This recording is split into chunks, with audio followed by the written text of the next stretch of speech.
তাবলীগের যেই ধারাবাহিকতা হওয়া উচিত সেটা নিয়ে আমরা তাবলীগ করার ক্ষেত্রে অনেক সময় আত্মভোলা, নিজেরা নিজেদের আমলের ব্যাপারে সচেতন থাকি না, পাশাপাশি নিজের পরিবারের ব্যাপারে সচেতন থাকি না। আফসোস, আপনাদের সামনে মনে অনেক আক্ষেপ এবং কষ্ট নিয়ে বলতে হয়, আমাদেরই ভাইয়েরা, আমাদেরই ভাই, তারা দাওয়াতের কাজ করছে, মানুষ তাদেরকে সম্মান দিচ্ছে, তারা আজকে জনতার মঞ্চে বসে কোরআন হাদিসের দাওয়াত দিচ্ছে, কিন্তু আপনি ভালো মতন অনুসন্ধান করে দেখুন, সে হারাম ব্যবসার সাথে জড়িত, সে হারাম চাকরির সাথে জড়িত, তার পরিবারে পর্দা নেই, পরিবারে সে সালাত কায়েম করতে পারে নাই, সে নিজের ব্যক্তির ভিতরে ইসলাম কায়েম করতে পারে নাই, ব্যর্থ। এটা অত্যন্ত আফসোসের ব্যাপার, এমনটা হওয়া উচিত নয়।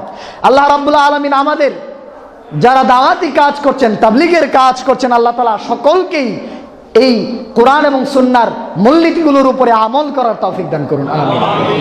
আল্লাহ রাব্বুল আলামিন ধমক দিয়ে বলেছেন, লিমা তাকুলুনা মা লা তাফআলুন, ওসব কথা কেন বলছো যেই কথাগুলোর উপরে তোমরা নিজেরাই আমল করতে পারছো না, নিজেরাই করছো না, সেই দাওয়াত কেন দিচ্ছ? কাবুরা মাকতান ইনদাল্লাহি আন তাকুলু মা লা তাফআলুন, আল্লাহর কাছে এটা অত্যন্ত ক্রোধের বিষয়, রাগের বিষয় যে তোমরা যা করো না সেটা অন্যকে বলো। এটা খুব বড় একটা অপরাধ। আল্লাহ তাআলা আমাদেরকে আমল করার তৌফিক দান করুন। দাওয়াতি কাজের প্রথম ধাপ হবে নিজের ভিতরে আগে আপনার জানা, প্রথমে জ্ঞান অর্জন করতে হবে, যেটা একটু আগেই জানলাম। জ্ঞান অর্জন করার পরেই আপনাকে নিজের ভিতরে সেই জ্ঞানের প্রতিফলন ঘটাতে হবে, আমলে বাস্তবায়ন করতে হবে। আমলে বাস্তবায়ন করার মধ্য দিয়ে আপনি অন্যকে দাওয়াত দিবেন, শুরু করবেন নিজের পরিবার দিয়ে। তাহলে 3 নাম্বার হলো নিজের পরিবার দিয়ে আপনি শুরু করবেন। মহান রব্বুল আলামিন পবিত্র কোরআনের 66 নম্বর সূরা, সূরায়ে তাহরিমের 6 নম্বর আয়াতে বলছেন, কু আনফুসাকুম ওয়া আহলিকুম নারা, নিজে তোমরা আগে জাহান্নামের আগুন থেকে বাঁচো এবং তোমার পরিবার পরিজনকে জাহান্নামের আগুন থেকে বাঁচাও। এ কেমন বোকামি যে আমি নিজে জাহান্নামের আগুন থেকে বাঁচতে পারছি না, আমি আমার পরিবারকে জাহান্নামের আগুন থেকে বাঁচানোর চেষ্টা করছি না, আর আমি বড় জনদরদি, বড় জনতার মঞ্চে গিয়ে মানুষকে জাহান্নামের আগুন থেকে বাঁচানোর কাজে ব্যস্ত। নিজের পরিবারকে জাহান্নামের আগুন থেকে বাঁচাতে হবে। এটা দাওয়াতের ধাপ, পর্যায়ক্রমে আসবে। আপনার পরিবারের মধ্যে ইসলাম প্রতিষ্ঠা করতে হবে। তারপরে আমি আরেকটি দৃষ্টান্ত তুলে ধরতে চাই। এটাই ছিল রাসূলুল্লাহ সাল্লাল্লাহু আলাইহি ওয়াসাল্লামের দাওয়াতি মানহাজ। তিনি প্রথমেই বড় বড় মঞ্চে দাঁড়িয়ে গোটা জাতির সামনে দিনের দাওয়াত দিয়ে বেড়ান নাই। সর্বপ্রথম তিনি চুপে চুপে রিসালাতের দাওয়াত পৌঁছে দিয়েছেন তার নিকটে যারা ছিল, বন্ধু বান্ধব, পরিবার পরিজন। খাদিজাতুল কুবরা রাদিয়াল্লাহু তাআলা আনহা স্বাধীন নারীদের মধ্যে সর্বপ্রথম ইসলাম ধর্ম গ্রহণকারী। তার মানে হচ্ছে কি, তিনি প্রথম কাকে দাওয়াত দিয়েছেন? নিজের বিবি, নিজের পরিবার, স্ত্রীকে। স্বাধীন পুরুষদের মধ্যে সর্বপ্রথম ইসলাম গ্রহণকারী আবু বকর সিদ্দিক রাদিয়াল্লাহু তাআলা আনহু। তিনি কে ছিলেন? রাসূলুল্লাহ সাল্লাল্লাহু আলাইহি ওয়াসাল্লামের সারা জীবনের বন্ধু এবং শেষ জীবনের তিনি ছিলেন রাসূলুল্লাহর শ্বশুর। তিনি তাকে দাওয়াত দিয়েছেন, কাছের মানুষকে। ছোটদের মধ্যে সর্বপ্রথম ইসলাম গ্রহণকারী আলী ইবনে আবি তালিব রাদিয়াল্লাহু তাআলা আনহু। তিনি কে ছিলেন? আল্লাহর নবীর চাচাতো ভাই। তার সাথে থাকতো, আল্লাহর নবীর সাথে থাকতো, চলাফেরা করত। তিনি ইসলাম গ্রহণ করেছেন। এভাবে আল্লাহর নবী সর্বপ্রথম নিজের লোকদেরকে দাওয়াত দিয়েছেন। তারপরে কি পর্যায়ে আসলো? নিজের বংশের লোকদের এবার দাওয়াত। নিজের পরিবার হয়ে গেল, এবার বংশের লোকদের দাওয়াত দিতে হবে। আল্লাহর নবী আরোহণ, যখন আল্লাহ রাব্বুল আলামিন আয়াত নাজিল করলেন তার উপরে,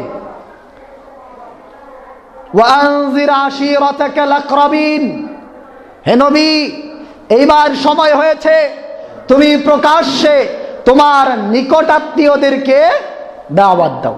ওয়ানজির আশিরাতাকাল আকরাবিন, নিকটাত্মীয় বংশীয় লোকদেরকে কি করো? দাওয়াত দাও। দাওয়াতের এই পর্যায়ে আল্লাহর নবী তিনি সফা পর্বতে আরোহণ করলেন।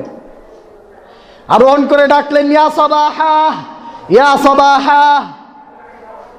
এই ডাক শুনে মক্কার প্রথা অনুযায়ী তারা বুঝতে পারল কোনো মহা বিপদ হয়তো নেমে এসেছে। সকলেই বংশের লোকেরা ছুটে আসলো, সেই পাহাড়ে চতুর্দিকে জড়ো হলো। আল্লাহর নবী বললেন যে এই ঘটনা, রিসালাতের দায়িত্ব দিলেন, রিসালাতের দাওয়াতটা পৌঁছে দিলেন। সংক্ষিপ্ত করে বলি, সাথে সাথে জবাব চলে আসলো। আবু লাহাব বলল, তাব্বাল্লাকা লিহাযা জামাতানা, ইন্নামা জামাতানা লিহাযা, ধ্বংস হ তুই মুহাম্মদ, নাউযুবিল্লাহি মিন যালিক, এজন্যই কি তুই আমাদেরকে এখানে একত্রিত করেছিস? আল্লাহ তাআলা তার জবাবও দিয়ে দিয়েছেন, তাব্বাত ইয়াদা আবি লাহাবি ওয়া তাব, আবু লাহাবের দুই হাত ধ্বংস হয়েছে। গোটা পরিবারকে আল্লাহ তাআলা তছনছ করে দিয়েছেন আবু লাহাবের। তো এখনো আল্লাহর নবীর মতো করে আপনি দাওয়াতি কাজে অগ্রসর হবেন। প্রথমে নিজে থেকে শুরু করুন, তারপরে পরিবার পরিজনকে বলুন, নিকটাত্মীয়কে বলুন, সমাজের মানুষকে দাওয়াত দেন। এলেমের পর্যায়ে ধীরে ধীরে বাড়বে, দাওয়াতও ধীরে ধীরে বাড়বে। আপনি গোটা জাতিকে দাওয়াত দেন কোরআন এবং সহিহ সুন্নাহর উপরে চলার জন্য। নিজের পরিবারের সালাত কায়েম করুন, ছোট বাচ্চাদের উপরে সালাতের বিধান কায়েম করুন। আল্লাহর নবী বলেছেন, আবু দাউদের 495 নম্বর হাদিস, নাসিরউদ্দিন আলবানী হাদিসটিকে হাসান সহিহ বলেছেন। আল্লাহর নবী বলেছেন, মুরু আওলাদাকুম বিসসালাহ ওয়া হুম আবনাউ সাবঈ সিনিন, নিজের সন্তানাদিদেরকে সালাতের আদেশ করো যখন তারা 7 বছরের ছোট বাচ্চা। ওয়াদরিবুহুম আলাইহা ওয়া হুম আবনাউ 10 সিনিন, তাদেরকে সালাতের জন্য প্রহার করো যখন তাদের বয়স 10 বছর। ওয়াফারিকুহুম বাইনাল মাদাজি', আর তাদের বিছানা পৃথক করে দাও। আপনি নিজেকে প্রশ্ন করুন, আপনি যে তাবলীগের কাজ করেন, আপনি দিনকে দিন মাসকে মাস এলাকা ছেড়ে ভিন্ন এলাকায় দাওয়াতি কাজ করছেন, নিজেকে একটু প্রশ্ন করুন, আমি কি আমার ছেলেকে একবারও বলেছি তোমরা সালাত পড়ো? সালাতের জন্য কি তাদের উপরে কড়াকড়ি করেছি? আমি আমার সর্বোচ্চ ক্ষমতা কি আমি তাদের উপরে প্রয়োগ করেছি? নিজেকে প্রশ্ন করুন। এই জন্যই বলি, দাওয়াতি কাজের এই ধাপগুলো যদি আপনি মেনে চলেন, আপনার দাওয়াতের মাধ্যমে জাতি উপকৃত হবেই হবে ইনশাআল্লাহ।